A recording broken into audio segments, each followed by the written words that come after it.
meron lang ako ito-flex sa inyo kung saan ay nakabili tayo ng honeycomb. At first time ko lang tong matitikman, ayan.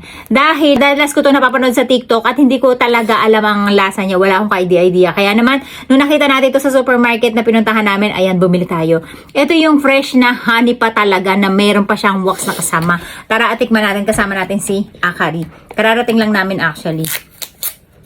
Ang galing ng ano ko, hindi ko alam kung paano ito binubuksan. Ayan, magkakatikiman na guys. Tingnan natin ang kanyang itsura. At kuha tayo ng kutsilyo. So, ayan guys, tingnan natin kung ano ang itsura niya. At made in, saan siya? Turkey. Made in Turkey siya guys. Ano amoy? Walang amoy. Ano amoy? Hachimitsu no nie.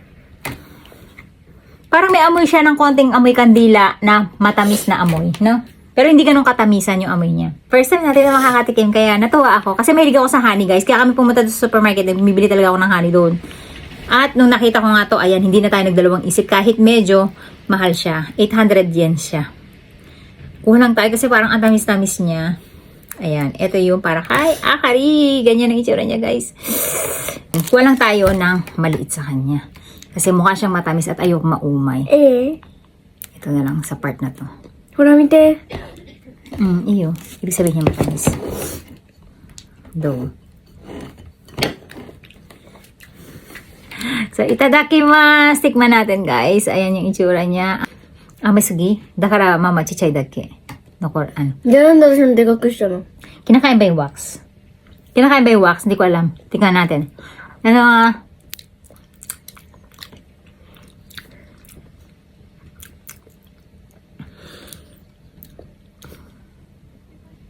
ito yung wax niya, guys.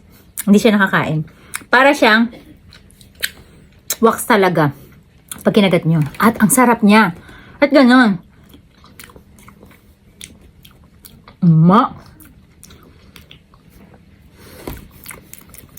Nasa niya, guys. Kumpara sa honey ng kabote. Hindi siya gano'n katamis. O dahil, tamis siya sobra pag dumadating siya sa lalamunan. Pag kinakain nyo siya, hindi siya ganun kaltamis. Siguro dahil sa wax na to. Kumbaga, parang kinokontrol niya yung tamis. Hindi ko alam kung kinakain to, pero ayokong lunukin kasi wax na wax talaga yung kanyang lasa. At ang sarap niya, promise. Hindi siya matamis. Masyado. Hindi siya nakakaumay na tamis, guys, na katulad ng nasa bote na ang sakit-sakit sa lalamunan.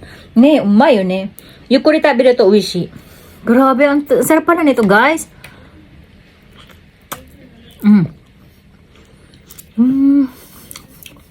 Yung amoy niya, amoy honey din siya. Pero hindi siya ganun ka tapang na amoy ng honey. Kasi siguro, depende kasi sa bulaklak na kinakain ng mga bubuyog. Tinatanggal natin wax kasi baka hindi siya nalulusaw sa tiyan, mahirap na. Siguro, guys, yung ginamit kasi bulaklak dito, hindi ganun katapang yung amoy. Depende kasi, dito sa Japan kasi, yung mga honey na ganito kaya mahal. Depende yun sa brand nung gumagawa ng factory. Kung ano yung bulaklak na ipapakain niya, katulad ng halimbawa, puro sakura. Sakura, honey ang tawag nila. Kung yung mga ginamit na ng ibang bulaklak, yun yung pinapangalan nila sa kanilang honey. Yung, lalo na yung mga branded na honeycomb na nagbebenta ng ganito. Ang sarap niya, promise, guys. Kahit yung nakabote, ganun. I think mas masarap yung fresh na ganito kaysa yung nakabote. Kasi usually nasa bote, sobrang tamis na talaga, guys. Ang sarap. Promise. Uy, na. Ang daki doon. Masarap siya. Kaya lang istorbo yung wax. Pero parang siya yung naglelesen ng tamis. Kaya hindi masakit sa lalamunan. Try nyo yung honey kapag naglagay sa kutsara, tapos kainin nyo. Hindi nyo siya makakain ng purong-puro kasi talagang ang sakit sa lalamunan, sobrang tamis niya. Alam nyo ba ang honey ay hindi pwede sa 1-year-old pababa? Kasi ito ay may mga contained na mga bakterya na hindi pa kaya ng mga baby, kaya mag-iingat tayo. Dahil marami ng sanggol na kakain ito na bigla na lang binawian. Kaya mag-iingat kayo sa pagpapakain ng vitamins. Actually, maganda nga daw to sa katawan, pero hindi pa nila kaya yung bakterya na meron yung honey. Kahit yung biyanan ko, guys, dahil naging zero cancer patient siya dati, sa kanyang stomach.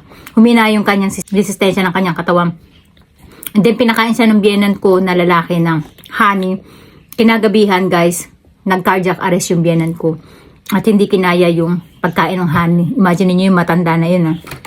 Kasi meron kasi siyang cancer dati. So, naging zero cancer na lang siya. And then, ayun, naging mahina yung kanyang sikmura. Kaya hindi na siya pwedeng kumain ng mga honey. Ang sarap. Mahilig ako sa honey, guys, eh. Totoo lang. Kaya lahat ng luto ko, instead na sukal, ginagamit ko honey. Pamalit ko siya ng candy. Pero hindi tayo pwede makadami kasi sobrang tamis niya. Mahirap, lalo na kung yung mga matataas ang sugar. Ang sarap niya, promise, guys. I-try nyo din tikman para malaman nyo yung difference ng nasa bote at yung nasa ganito. Masasabi ko mas masarap yung naka-honeycomb pa.